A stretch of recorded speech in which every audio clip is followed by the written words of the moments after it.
Non, mais à partir du moment où on a pu vivre la même chose, quelque part, ça rapproche et de l'entendre en parler. Je, je, je, je comprends. Je comprends ce qu'il a vécu, par où il est passé, son expérience, son histoire. Alors vous avez été révélée, Chimène, par un célèbre télécrochet. Vous n'avez pas gagné ce concours, mais vous avez marqué les esprits. Vous aviez quel âge à l'époque? J'avais 18 ans. Vous avez toujours chanté? Toujours. Ça a été une vocation pour vous? Je pense que oui, puisque apparemment, d'après ce que dit maman, j'ai commencé à chanter avant même de parler, donc à fredonner une chanson. Oui, c'est du plus loin que je me souvienne, j'étais toujours dans un petit coin de la maison ou dehors en train de chanter et m'imaginer des tas de choses, mon public qui se balançait devant moi, les bras en l'air. Enfin voilà, j'étais dans mon petit. Ça a toujours été mon histoire, la musique, le chant, c'est ce qui me permet de me sentir bien dans mes pompes, quoi. Ouais. Qu'est-ce que vous chantiez quand vous étiez toute petite?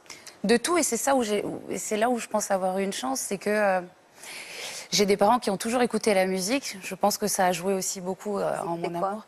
Et mon père est très musique noire américaine, rhythm and blues, soul, gospel, et ma mère très variété française. J'ai connu Ferrat grâce à elle, Brel, Piaf, Aznavour.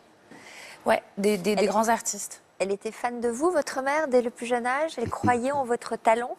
Je crois que ma mère a cru en moi au départ plus vite. Enfin, c'est-à-dire que mon père, au départ, ne voulait pas entendre parler de musique. Tout ce qu'il voulait, c'était que je fasse mes études et que... Voilà. Et que... Passe ton bac, on verra après. Voilà, c'est ça. Mais ma mère était toujours derrière lui à lui dire, tu devrais l'écouter chanter, parce que ma mère m'écoutait beaucoup chanter. Dès qu'elle m'amenait à l'école ou quand on était en voiture ensemble, j'étais un peu son jukebox. Chante-moi ça, chante-moi cette chanson, chante-moi la chanson de Charles Aznavour. Donc c'était un rituel, et souvent elle lui disait, tu devrais l'écouter chanter. Et un jour, il m'a écouté chanter. J'avais 12 ans, je crois. Et je lui ai chanté un titre de Stevie Wonder et il m'a dit merci. Et il m'a rien dit d'autre, hein. Et puis il a dit à maman, si elle a envie de faire ce métier, ben, je vais tout faire pour l'aider. Voilà, il a cru en moi à partir de ce moment-là.